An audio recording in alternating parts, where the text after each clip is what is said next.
사도행전 7장 1절부터 53절 말씀을 가지고 성령을 거역하지 말라는 제목으로 함께 은혜를 나누고자 합니다. 지난주 말씀에서는 유대인들이 은혜와 능력이 충만했던 스데반을 이길 수 없었다고 했습니다. 또 대적들이 쉴 새 없이 거짓 증거하면서 거룩한 성전과 율법을 거슬려 말한다고 스데반을 공격했지만 스데반의 얼굴은 천사의 얼굴과 같았다고 했습니다. 스데반은 성령의 인도하심을 따라 말씀을 선포하고 성령의 인도하심을 따라 예수님의 마음으로 대적을 대했던 것입니다. 오늘 말씀에서 대제사장이 스데반에게 신문하는 내용입니다. 앞에서는 스데반이 성전과 율법을 모독했다고 제목을 이렇게 말했는데요. 대제사장이 그 말이 사실인가를 신문하는 것입니다. 이는 죄를 확인한 뒤 돌로 쳐 죽이려고 하는 이런 질문입니다. 그러나 이러한 질문에 대해서 스데반은 형제와 아버지들이라고 부르면서 함께 공감을 하고 있습니다. 이는 자신을 변호하려는 것이 아니라 모두 함께 공유하고 있는 사실을 가지고 복음을 변호하려는 것입니다. 그것은 모두가 알고 있는 이스라엘 역사를 돌아보면서 조상 때부터 지금까지 모두가 다 하나님께 불순종했다는 것을 말하려는 것입니다. 스데반은 이러한 불순종하던 자신들을 구원하시려고 예수 그리스도를 보내신 하나님의 구원 계획을 변호한 것입니다. 이 말씀 보면서 우리는 어떻게 성령의 뜻에 순종하며 복음을 변호할 수 있을지 생각해 보도록 하겠습니다.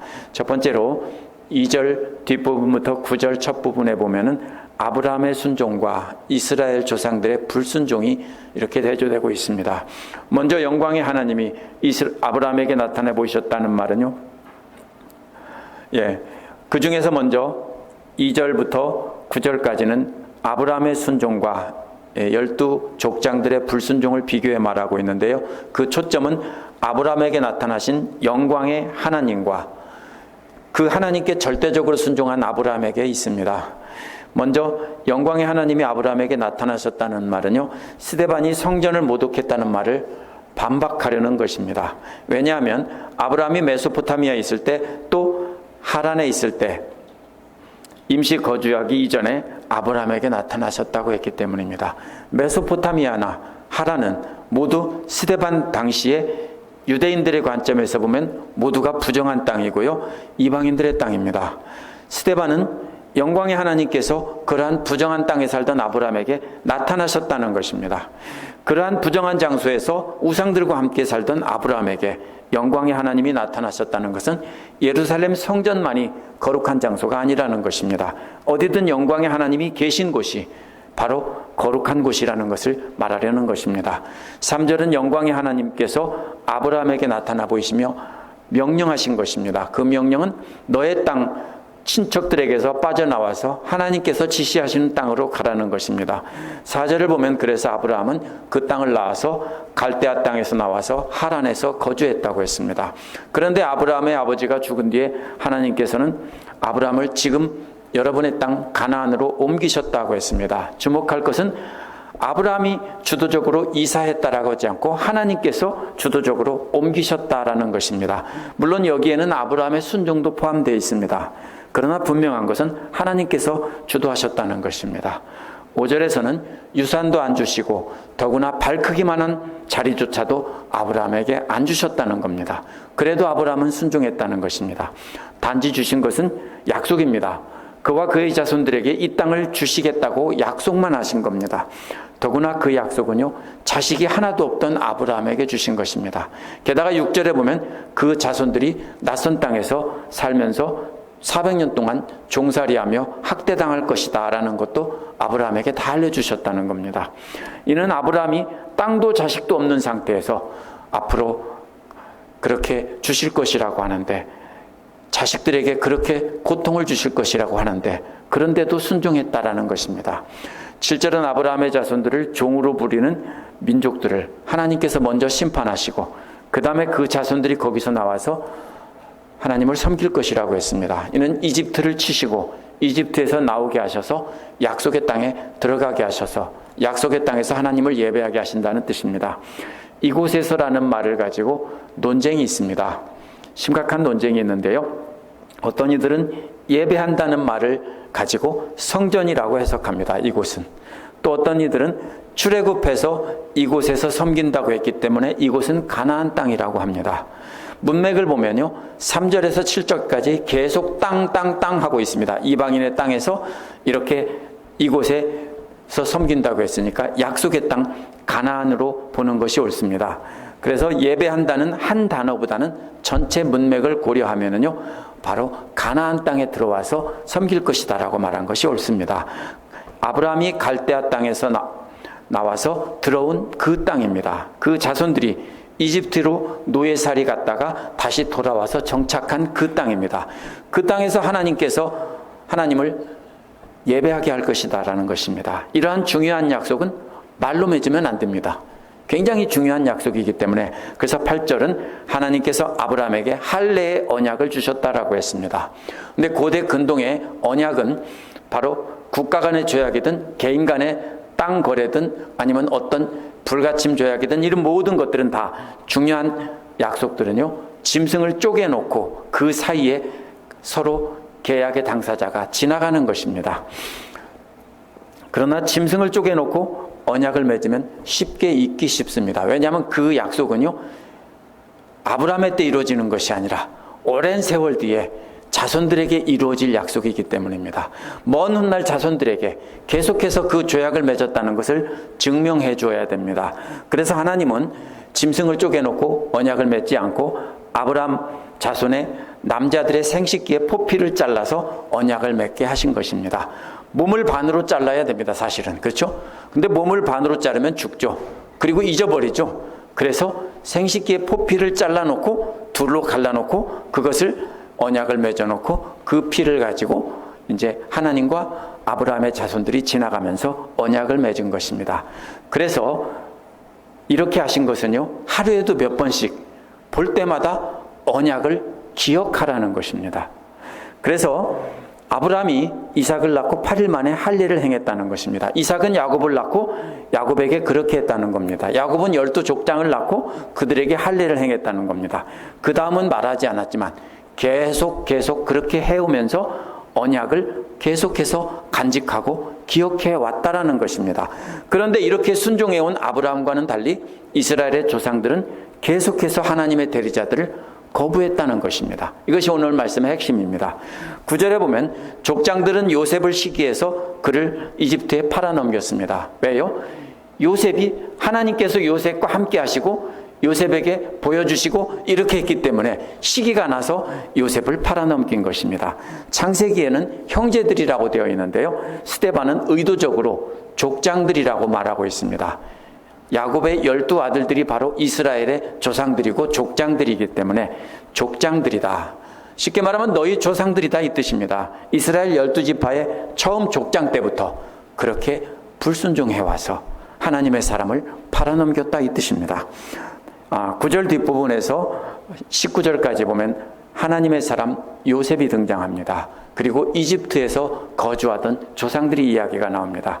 9절 뒷부분에서 19절까지는요, 하나님의 사람 요셉을 인해서 이스라엘 조상들이 기근에서 구원받은 것을 말하고 있습니다. 그 시대에 하나님께서 함께 하셨던 사람은 요셉입니다. 족장들의 시기 때문에 요셉이 이집트로 팔려갔는데 이집트 역시 유대인의 관점에서 보면 부정한 이방인의 땅입니다. 그런데 그곳에 있던 요셉에게 하나님께서 함께 하셨다는 겁니다. 요셉과 하나님께서 요셉과 함께 하고 있을 때 바로 요셉이 있던 그곳이 바로 거룩한 땅이라는 것입니다. 그런데 역시 가나안 땅이나 예루살렘 성전이 거룩한 땅이 아니라는 것입니다. 어디든지 영광의 하나님이 함께 계시면 그곳이 거룩한 땅이라는 것입니다. 하나님께서 요셉과 함께 계셨다는 증거가 10절에 나옵니다. 요셉이 처한 모든 환난에서 건져주셨다는 것입니다. 또 요셉에게 이집트 바로왕 앞에서 은혜와 지혜를 주셨다는 겁니다. 하나님께서 주신 은혜와 지혜란 적대적인 환경에서도 인정받고 이겨낼 수 있는 능력입니다. 그래서 바로는 그 은혜와 지혜를 보고 요셉에게 이집트를 다스리게 하시고 바로의 집을 다스리게 하신 것입니다. 11절에서 14절은 이집트와 가나안 지역에 큰 흉년이 들어서 모두가 극심한 재난에 빠지게 되었다는 것입니다. 야곱이 이집트에 곡식이 있다는 소식을 듣고 아들들을 처음으로 보냈고요. 요셉이 팔려가게 하신 것은 바로 하나님의 구원 계획이었다라는 것을 여기서 말하고 있습니다. 요셉을 통해서 야곱과 친족 75사람을 모두 구원하셨다는 것입니다. 15절은 야곱도 이집트로 내려가 살다가 죽었고 야곱의 아들들인 이스라엘 조상들 12족장들도 모두 그곳에서 살다가 죽었다는 것입니다. 16절은 야곱과 이스라엘의 조상들의 유해가 나중에 세겜 땅으로 옮겨졌다는 것입니다. 세겜 땅은 그 당시에 어디냐면요, 바로 사마리아 땅입니다. 그래서 이스라엘 사람들이, 유다 사람들이 부정하다고 여기는 사마리아 사람들의 땅으로 바로 옮겨졌다는 것입니다. 이는 당시 하나님께서 임재하시고 역사하셨던 장소를 예루살렘 성전과 유대 땅으로만 국한하고 나머지는 다 부정하다고 말하던 유대교 지도자들의 잘못을 지적한 것입니다.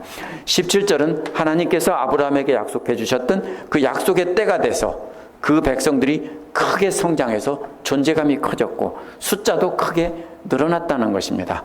18절에서 19절은 요셉이 알지 못하는 왕이 이를 경계해서 이스라엘 백성들의 아기들을 버리게 했다는 것입니다. 그래서 아기들은 살아남지 못하게 했다는 것입니다. 여기서 하나님의 사람들과 하나님의 백성들을 대적하는 사람들은 바로 왕입니다. 20절에서 44절에서는 이제 하나님의 사람 모세와 모세를 대적하던 이스라엘 조상들의 이야기가 나옵니다. 20절에서 44절은 바로 모세와 출애굽 시대입니다. 바로가 아기들을 다 죽이던 그 시기에, 그 위기의 때에 바로 모세가 태어났다는 것입니다. 이 시대의 하나님의 사람은 모세인데요, 스데반 당시 유대 사람들의 조상들은 하나님의 사람 모세를 대적했다라고 고발하고 있는 것입니다. 이 부분에서 스데반은 모세가 하나님의 사람이었다라고 말한 것은 자신이 모세의 율법을 모독하지 않았다는 답변이기도 합니다. 20절에서 22절은 모세의 처음 40년을 말한 것입니다. 모세가 처음 3개월은 아비 집에 살았지만 바로의 공주에게 입양이 돼서 바로의 공주가 먹여 키웠다는 것입니다. 또 자라서는 이집트의 모든 지혜로 교육을 받았다는 것입니다. 그렇게 교육을 받은 결과 그가 말과 하는 일에 능력이 있었다는 것입니다. 자신들이 그렇게 숭배하는 모세도 부정한 이방 지역에서 이방인들에게 교육받았으니까 부정하다는 것입니다. 그렇게 이방 지역의 교육을 받은 모세는 세상적으로 볼 때는 말과 행동에 있어서 그 백성을 구원할 만한 모든 능력을 다 갖추었다라는 것입니다. 이때 모세는 모든 것을 다 갖췄습니다. 그렇기 때문에 23에서 29절은 40살이 된 모세는 스스로 자기가 그 백성들을 구원하려고 나섰다는 것입니다. 23절에 보면 그 마음에 자기 동족 이스라엘 사람의 사정을 살펴볼 생각이 났습니다라고 했습니다. 원어에서는 그 심장 위에 올라갔다라는 뜻입니다. 똑같은 말이 예레미야에 2번 나옵니다. 32장 35절에서는 내 마음에 둔 것도 아니니라 라는 말에서 나오고요. 44장 21절에서는 생각지 아니하니라, 이 말도 역시 둘 다 심장 위에 올라갔다라는 뜻입니다. 모세가 자기 심장에 올라갔습니다.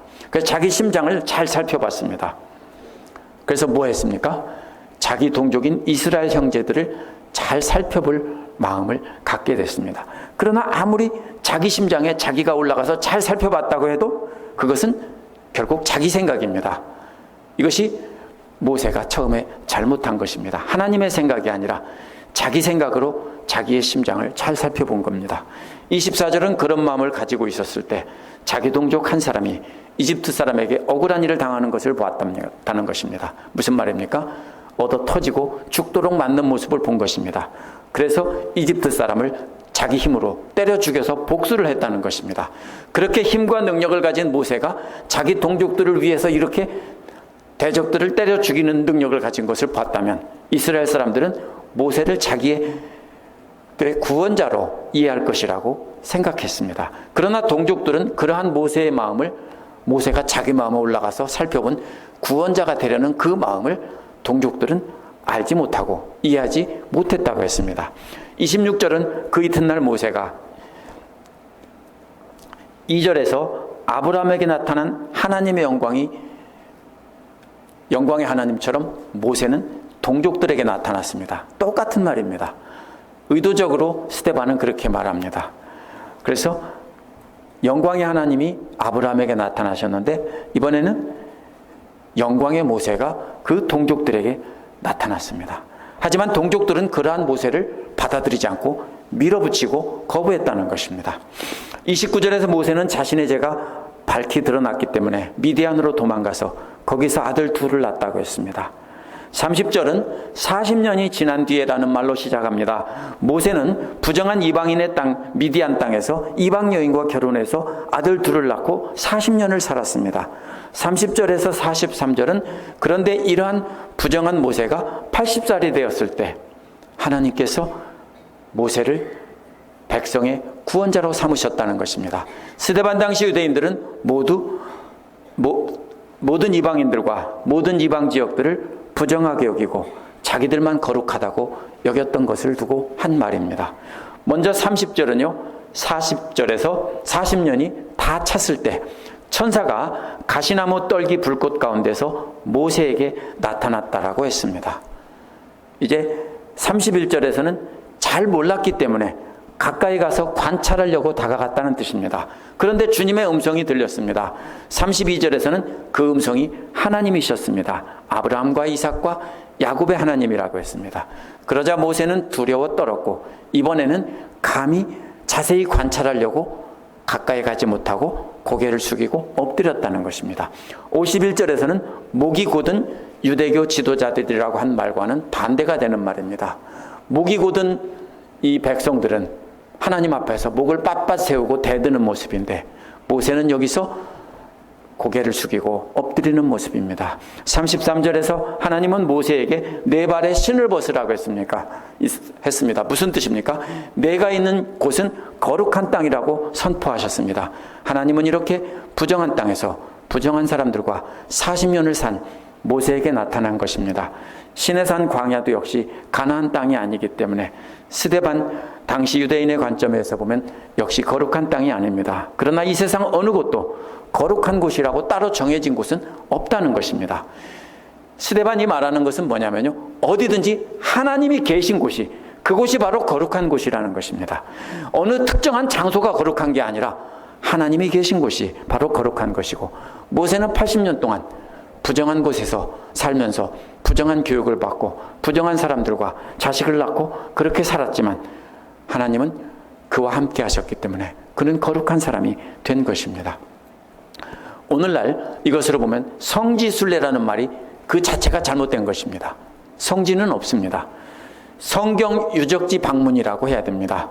예루살렘은 거룩한 땅이 아니기 때문입니다. 하나님이 거기 안 계시기 때문입니다. 예루살렘 성전이 아무리 아름답게 세워졌다고 해도 그곳은 역시 거룩하지 않습니다. 지금 예루살렘 성전에는 하나님이 계시지 않고 우리가 예배하는 이곳에 바로 하나님이 계십니다. 그러니 성지순례를 가려면 예배 때마다 우리 교회로 오시면 됩니다. 목장 예배가 열릴 때마다 우리 교회 목장 예배 오시면 됩니다. 몇 사람이 모여서 이렇게 하나님의 은혜를 나눌 때 그곳에 오시면 됩니다. 그곳이 성지입니다. 만약 가려면은 성경의 유적지를 방문해보고 성경을 이해하려고 하려면 가셔도 됩니다. 그러나 그곳을 성지로 생각하고 순례하러 가시면 안 됩니다. 하나님께서 임재하시지 않는다면 그 성전은 단순한 구경거리에 지나지 않습니다. 그런데도 유대인들은 솔로몬의 성전이 세워진 이후에 성전 자체를 하나님과 동일시했습니다. 성전 자체를 숭배하고 성전으로 폐하면서 성전을 하나님의 몸인 것처럼 행동했습니다. 성전이 파괴되면 하나님은 그들을 버리셨다고 했고 선지자들이 비난한 것이 바로 이러한 개념입니다. 모세에게 나타나셨던 하나님은 내 백성이 학대받는 것을 보셨다고 했습니다. 그들의 신음소리를 들으셨다고 했습니다. 그래서 구원하러 내려오셨다고 했습니다. 그렇게 내려오신 하나님께서 모세를 이집트로 보내셨다는 겁니다. 하나님께서 듣고 보시고 내려오셔서 누구에게 내려왔습니까? 모세에게 내려와서 하나님이 직접 구원하신 게 아니라 모세를 통해서 구원하시는 겁니다. 이제는 하나님께서 모세를 지도자와 해방자로 보내시면서 천사들의 손과 함께 보내셨다라고 했습니다. 이제 더 이상 너를 누가 지도자와 재판관으로 세웠느냐라고 따질 수가 없습니다. 모세가 자기 힘으로 섰다고 할 때는 너를 누가 우리의 지도자와 재판관으로 세웠냐고 했는데 이제는 하나님이 세우시고 천사들의 손과 함께 보내셨기 때문에 절대로 그렇게 하면 이제는 모세를 떠밀면 안 된다는 것입니다. 36절에 보면 모세는 이집트 땅과 홍해에서 또한 40년 동안 광야에서 그렇게 놀라운 일과 표징을 행하며 그 백성들을 이끌어냈습니다. 그렇다면 이스라엘 백성들은 더 이상 모세를 떠밀어서는 안 되는 것입니다. 37절은 신명기 18장 15절을 인용한 것입니다. 이 사람 모세는 하나님께서 모세를 세운 것 같이 너희 형제들 가운데서 예언자 한 사람을 세워주신다고 말했다는 것입니다. 모세와 같은 선지자가 누구냐면요, 예수님을 가리킵니다. 사도행전 3장 22, 23절에서는 베드로도 역시 이 구절을 인용하면서 바로 모세가 예수님을 보내신다고, 하나님께서 예수님을 보내신다고 했다라고 했습니다. 자신들이 그렇게 숭배하는 모세가 예수님이 오실 것을 말했다면 그렇게 예언한 대로 오신 예수님을 영접했어야 하는 것입니다. 그것이 모세가 전한 율법을 듣고 철저히 지키는 길입니다. 38절에는 이 사람이 천사와 함께 광야에서 회중들과 가운데 서 있었다라고 했습니다. 회중들이라는 말은요, 에클레시아인데요, 교회라는 뜻입니다. 나중에 교회라는 말로 쓰이는데 이것이 모세가 인도하던 광야교회가 나중에 예수님의 머리가 되신 교회의 모형으로 이렇게 쓰인 것입니다. 그렇다고 그 당시에는 교회가 구체적으로 존재할 때가 아니었기 때문에, 그렇지만 스데반은 분명히 기억하는 것은 예수님의 믿는 그 공동체가 바로 이 모형이 광야에서 하나님께서 함께 하셨던 그 거룩한 그 공동체라는 것입니다. 그때 천사와 함께 있었다고 했지만 시내 산에서 떨기나무 불꽃 가운데서 말씀하신 천사라고 했기 때문에 하나님께서 함께 하신 겁니다. 구약에서는요, 항상 이렇게 나옵니다. 아브라함에게 천사가 나타나겠다는데 나중에는 뭐라고 합니까? 하나님을 보았다고 하고, 나는 죽게 되었다고 하고, 이렇게 하나님의 사람들이 말을 하는 것을 볼 수 있습니다. 하나님께서 이렇게 볼 수 있는 형상으로 나타나신 것입니다. 그래서 보이지 않는 하나님이 나타나신 것을 구약에서는 천사라고 이렇게 표현했습니다. 그 모세가 산 말씀을 받아서 광야의 회중들에게 전해준 사람입니다. 그 모세가 산 말씀을 전해준 사람이라고 한 것은 바로 스데반은 자신은 모세의 율법을 모독하지도 않았고 모세를 모독하지 않았다는 것입니다. 그런데 39절에서는 놀라운 일이 증거가 됩니다. 이렇게 하나님이 함께 하시면서 생명의 말씀을 하나님으로 받아서 전달한 모세의 말을 이스라엘 백성들은 듣기를 거부했다는 것입니다. 대신 그를 제쳐두고 이집트로 가고 싶었다고 했는데요, 제쳐둔다는 말이 역시 떠민다는 말입니다. 앞에서 떠민다는 말이에요. 모세를 떠밀은 27절에서 모세를 떠밀었다는 말과 똑같은 말입니다. 전에는 이집트 왕자의 신분으로 세상에 힘을 가진 모세를 떠밀었는데 이번에는 하나님께서 보내시고 하나님이 손이 함께 하신 그 모세를 떠민 것입니다. 그렇다면 이번에는 모세를 떠민 것이 아니라 하나님을 떠민 것입니다. 스데반이 모세를 모독했다고 했는데 바로 이 모세를 떠민 자들이고 바로 하나님을 떠민 자들의 후손이 바로 이 스데반을 고소하는 사람들의 신분, 바로 존재인 것입니다. 40절을 보면요, 모세를 떠밀어 버린 사람들은 아론에게 새로운 신을 만들어 달라고 했습니다. 하나님은 이미 떠밀어 버렸습니다. 이제 자신들 앞에 서서 자신들을 인도할 신을 만들어 달라고 했습니다. 왜요? 하나님을 떠밀어 버렸으니까. 낭떠러지 아래로, 절벽 아래로 어디론가 밀어붙여 버렸으니까 이제는 하나님이 없습니다. 그래서 하나님을 만들어 달라고 했습니다. 자신들을 이집트 땅에서 인도해냈던 모세가 어떻게 되었는지 모르겠다고 했습니다. 자신들이 모세와 함께 하나님도 떠밀어 버렸기 때문에 모른다고 한 것입니다. 그때 그들은 송아지를 만들어 놓고 그 우상에게 희생제물을 만들고 바치고 자기 손으로 만든 신들을 두고 즐거워했다고 했습니다. 자신들이 그 신들을 창조한 창조주가 되어버린 것입니다. 그래서 모세도 떠밀어버리고 하나님도 떠밀어버리고 자신들이 하나님이 되었다는 것입니다. 42절은 그래서 하나님은 그들에게서 얼굴을 돌리시고 그들이 하늘의 별을 섬기도록 내버려 두었다는 것입니다. 예언자의 책에 그렇게 기록되어 있다는 것입니다.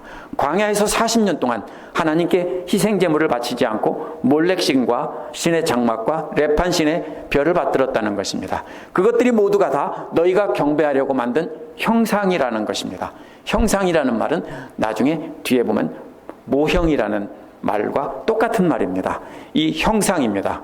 그렇기 때문에 하나님은 그렇게 스스로 신들의 창조주가 된 저들을 바벨론 저쪽으로 옮겨버리시겠다는 겁니다. 바벨론 저쪽이 어디입니까? 요즘 예레미야 묵상에서 나오는 바로 바벨론 땅. 그 당시에는 바벨론이 없었으니까 아브라함이 나온 곳입니다.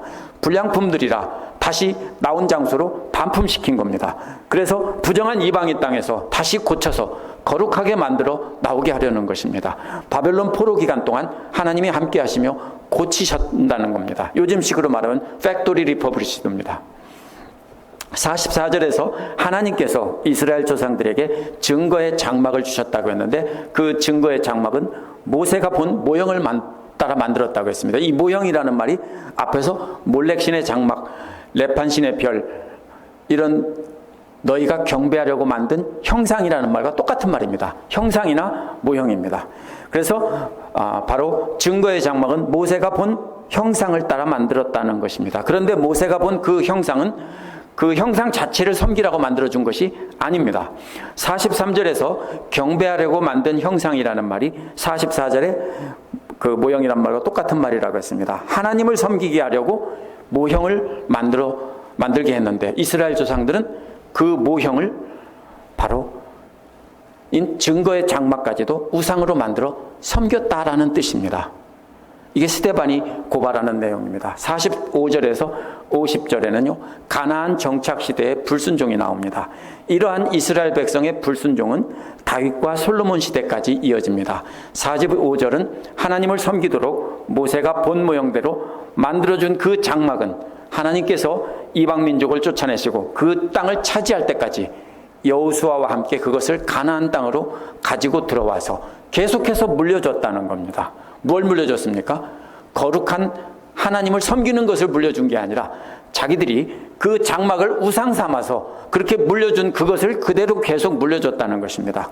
거짓 신들의 모형을 섬기던 가나안 사람들을 쫓아내 주신 것은 하나님만 섬기게 하려고 했는데, 그런데 이스라엘 조상들은 하나님 대신에 모세가 만들어준 모형인 증거의 장막을 계속 물려주면서 그것만 섬겼다는 것입니다. 46절에서 다윗은 하나님 앞에 은혜를 발견한 사람이라고 했습니다. 다윗은 야곱의 집안을 위해 장막을 발견하게 해달라고 간구를 했습니다. 성전을 짓게 해달라는 간구였습니다. 근데 47절에서 야곱의 집안을 위해서 집을 지은 사람은 솔로몬이라고 했습니다. 스데반은 솔로몬의 성전을 지은 것 자체가 잘못이라고 말하지 않습니다. 어떤 사람은 이것을 잘못 읽고 성전을 지은 것이 스데반은 잘못이라고 말하고 있다고 했는데 그 뜻이 아닙니다. 이미 45절에서 이스라엘 조상들은 하나님을 섬기도록 만들어준 모형을 진짜 하나님은 섬기지 않고 그 모형만 섬겼다, 형식만 섬겼다. 그래서 그 장막 자체가 우상처럼 섬겼다라고 하는 것입니다. 스데반의 요점은요, 진짜로 하나님을 섬기지 않고 하나님을 섬기게 하고 만들어준 그 장막을 섬긴 것 자체가 우상숭배라는 것입니다. 그런데 이러한 모형을 숭배하는 것은 솔로몬이 성전을 지음으로써 본격적인 성전 숭배가 시작되었다는 뜻입니다. 이스라엘은 하나님을 떠밀어내고 대신에 하나님의 성전을 섬긴 것이 결국 곁길로 빠졌다는 것입니다. 이것이 스데반이 증거하는 요점입니다. 그래서 48절에서 지극히 높으신 분께서는 사람의 손으로 지으신 건물 안에 계시지 않는다고 한 것입니다. 아무리 하나님을 섬기는 성전이라도 그 자체가 섬김의 대상이 되면 그것은 다른 이방신과 똑같다는 것입니다. 49절은 이사야 66장 1절 2절을 인용한 것입니다. 주님은 하늘은 나의 보좌요 땅은 나의 발판이다. 너희가 나를 위하여 어떤 집을 지어주겠으며 내가 쉴 만한 곳이 어디냐라고 하셨습니다. 50절은 이 모든 것이 다 내 손으로 만든 것이 아니냐라고 하셨습니다. 이 네 가지 시대 중에서 어느 시대에도 하나님의 임재가 특정한 장소에 제한된 적은 없다라는 것입니다. 이 네 가지 시대에 계속 반복한 것은 뭡니까? 하나님의 사람들을 거부함으로써 하나님을 거부했다라는 것입니다. 하나님은 메소포타미아에서도 아브라함에게 임하셨고 이집트에서도 요셉에게 임하셨고 족장들은 요셉을 떠밀어서 하나님을 떠밀어 버렸는데도 하나님은 광야에서 모세와 함께 하시고 그들을 이끄셨다는 겁니다. 그런데 이스라엘 조상들은 모세까지도 떠밀어서 하나님까지도 떠밀어 버렸다는 것입니다. 약속의 땅에 들어와서도 손으로 만든 성전에 계시지 않았다는 겁니다. 그런데도 이스라엘 조상들은 하나님을 떠밀어 버리고 손으로 만든 장막과 성전을 하나님으로 섬겼다는 것입니다. 이제 모든 역사를 돌아보는 얘기가 끝났습니다. 51절에서 53절은 조상들의 불순종과 이스라엘의 현재 불순종을 비교하고 있습니다. 스데반은 이제 계속해서 하나님의 사람들을 떠밀어버리며 하나님도 떠밀어버리고 우상 숭배하던 역사를 다 말했습니다. 이제 그 조상들과 스데반 앞에 있는 유대교 지도자들을 연결하면서 감정적으로 호소하고 있는데요. 상당히 건방진 것이고 엄청나게 모독입니다. 둘 중에 하나입니다. 죽이든지 자기들이 회개하든지. 이제 스데반은 목숨 건 발언을 하고 있는 것입니다. 이 말을 하면 스데반은 죽을 것이고 이 말을 하지 않으면 죽지 않을 수도 있습니다. 왜? 앞에 있는 건 역사니까요. 51절에서 목이 곧다는 것은 외형적인 태도에서 하나님께 불순종한다는 뜻입니다. 목이 빳빳합니다. 앞에서 어떻게 했습니까? 모세가 떨기나무 불꽃을 보고 하나님의 음성을 듣고 처음에는 그냥 구경하려고 했지만 알았을 때는 감히 바라보려고 하지 않았다라고 했습니다. 그런데 유대교 지도자들은 절대로 그렇게 하지 않고 자기들이 하나님이 돼서 목이 뻣뻣했다는 겁니다. 하나님 앞에서도 고개를 뻣뻣 세우고 하나님을 밀어붙이는 모습입니다. 자신들도 신들의 창조주였기 때문입니다. 또 마음과 귀에 할례 받지 못한 사람이라고 했습니다. 할례는 본래 생식기에 받는 것입니다. 그런데 생식기에 해왔던 할례는 잘했습니다. 그런데 그것은 뭡니까? 실제가 아니라 하나님과 맺은 언약을 생각나게 하는 교육 자료일 뿐입니다. 실제로는 그 마음과 귀에 할례를 받았어야 했습니다. 그런데 저들은 할례 받은 성기도 결국 우상화시켜버렸습니다. 그 자체가 거룩이라고 생각했던 것입니다. 정작 저들은 마음은 할례 받지 않은 생식기처럼 두꺼운 가죽으로 덮여 있어서 하나님이 아무리 얘기해도, 이렇게 스데반이 아무리 얘기해도 듣지 않았다는 것입니다. 그래서 하나님께서 저들에게 계속 선지자를 보내셨어도 책망했어도 마음으로 느낄 줄 모르고 회개할 줄 몰랐다는 것입니다. 이들은 귀 또한 두꺼운 가죽으로 덮여 있어서 하나님의 말씀이 들리지 않았다는 겁니다. 그렇기 때문에 성령께서 계속해서 그 마음에 감동을 주시고 그 귀의 말씀을 들려주시는데도 그 성령님의 음성도 거역하고 있다는 것입니다. 하나님의 사람들을 계속 떠밀어버린 저들은 조상들이 하던 그대로 결국 자기들에게 임하신 성령님도 떠밀어버렸다는 것입니다. 52절에서 당신들이 박해하진 않은 예언자가 한 사람이라도 있었냐라고 하는 것입니다. 성령님까지 떠밀어버린 저들이기 때문에 떠밀어버리진 않은 예언자는 한 사람도 없었다는 겁니다. 그들이 모두 공통적으로 예언한 것은 의인이 올 것이라고 했는데 이스라엘 조상들은 의인이 올 것을 예언한 예언자들을 다 죽였다는 것입니다. 이제 스데반 앞에 서 있던 이 사람들은 그 의인이 정작 왔는데 그 의인까지도 죽였다라는 것입니다. 그러므로 앞에서 의인이 올 거를 예언한 사람들을 죽인 것보다 직접 실제 임한 의인을 죽인 저들은 진짜로 하나님을 떠밀어버린 그러한 죄인들이라는 것입니다. 53절은 당신들은 천사들이 전해준 율법을 받기만 하고 지키지는 않았다는 것입니다. 하나님을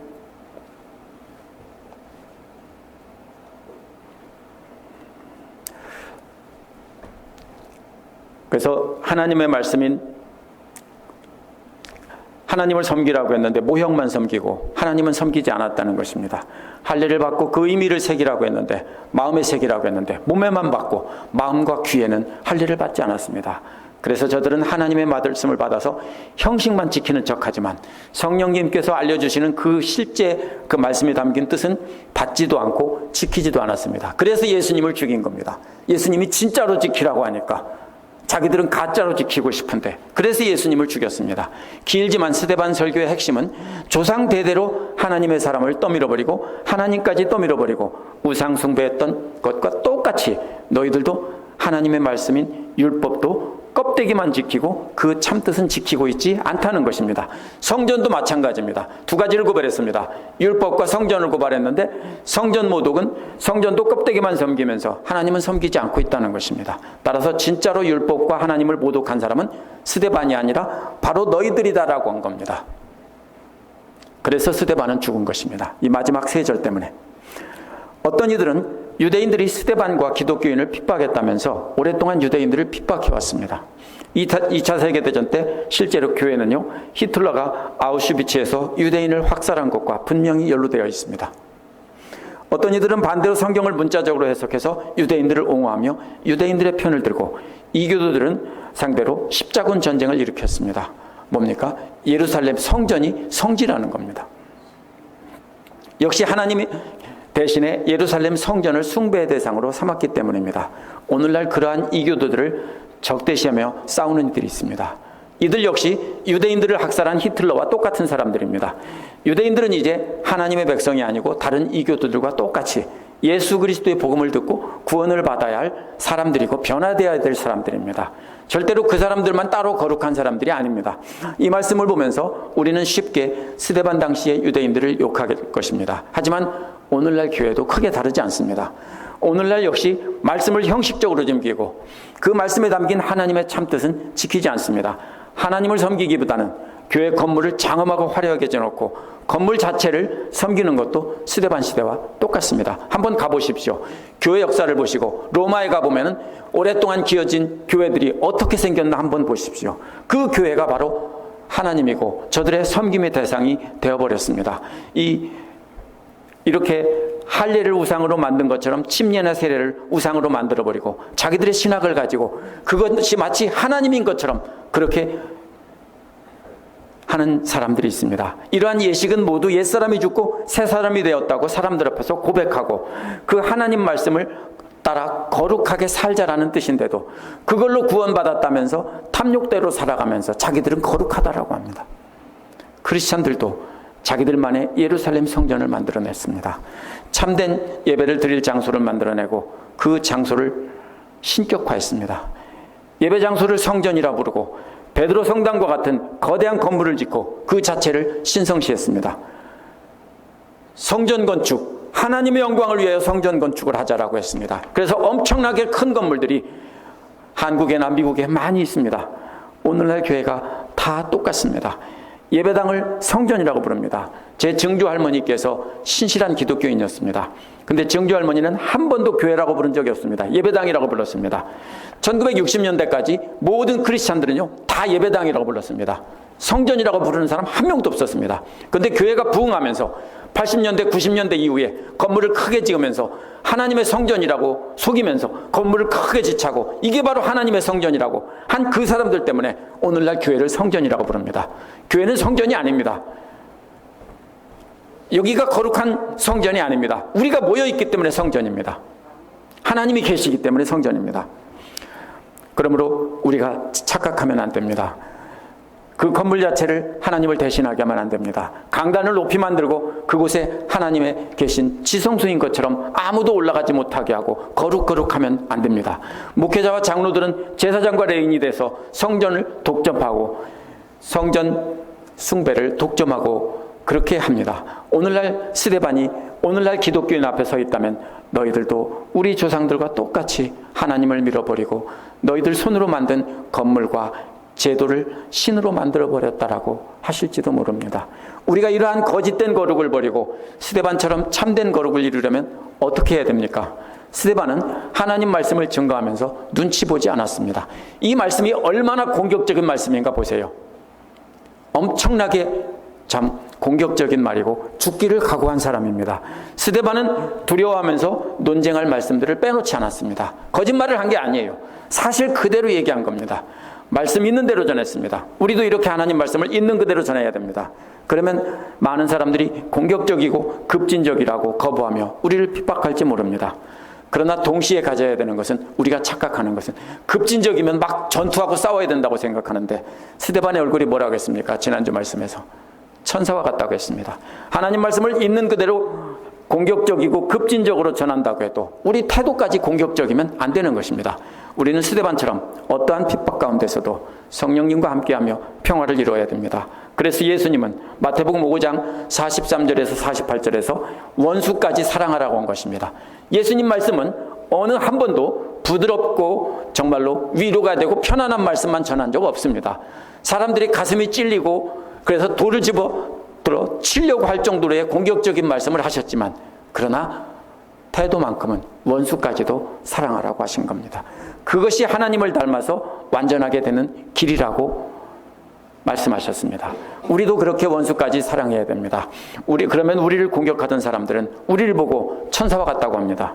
그러한 태도를 보고 감동을 받아서 우리와 함께 계신 하나님을 보고 두려워하게 해야 됩니다. 이 두 가지가 한쪽으로 기울면 안 되는 것입니다. 근데 우리의 잘못이 뭡니까? 나만 거룩합니다. 내가 말씀 쫑 알고 내가 조금 더 성경 공부 많이 하고 성경을 많이 알면 뭐가 된 줄 알고 자기들이 거룩인 줄 알아요. 결국 뭐예요? 자기들이 하나님 자리에 올라가 있는 것이 되는 것입니다. 굉장히 조심해야 됩니다. 나는 안 그럴 거라고요? 천만의 만만의 콩떡입니다. 많은 사람들이 그렇게 해왔으니까 우리도 똑같이 그 자리로, 그 코스로 걸어갑니다. 어떻게 하면요? 가만히 있으면요. 가만히 그대로 있으면 저절로 그 자리로 간다는 것입니다. 어떻게 해야 됩니까? 그러면 우리는 반드시 하나님과 항상 연결되어 있어야 됩니다. 어떻게 연결됩니까? 말씀을 배우고 나서 자기 마음대로 살면 끊어집니다. 만약 아버지에게 어떻게 합니까? 아버지 말 계속 안 들으면 어떻게 해요? 관계가 끊어지죠? 마찬가지입니다. 하나님 말씀 계속 말씀하시는데 듣지 않으면 관계가 끊어집니다. 그러면 안 됩니다. 계속해서 우리는 하나님 말씀에 순종하고 하나님과 연결되어 살아야 됩니다. 그래서 우리 마음대로 살면 안 됩니다. 만약에 그렇게 산다면 우리는 유대인들이 성전을 숭배 대상으로 삼은 것처럼 말씀을 숭배의 대상으로 신으로 삼고 그 말씀을 뭐나 되는 것처럼 우리가 이렇게 간직하면서 지키지는 않는, 우리 거룩을 드러내는 증거로 삼습니다. 그것이 우리는 배운 대로 순종해야 합니다. 그래서 하나님과 연결되는 것입니다. 말씀을 배우면서 성령님께서 우리에게 가르쳐 주시고 감동을 주시는 그대로 순종해야 됩니다. 만약 배우기만 하고 순종하지 않는다면 우리는 유대인들과 똑같습니다. 유대인들이 하나님을 떠밀어버리고 것처럼 우리도 그 자리에 서서 하나님이 되는 것입니다. 많은 교회에서 왜 문제가 생깁니까? 자기들이 하나님을 떠밀어버리고 자기들이 하나님이 되었기 때문에 문제가 생기는 것입니다. 유대인과 똑같이 성령님을 거역하는 것입니다. 그러므로 우리는 말씀을 배우고 성령께서 우리에게 가르쳐 주신 그 감동 그대로 살아야 합니다. 그것이 성령님을 거역하지 않는 길입니다. 기도하겠습니다.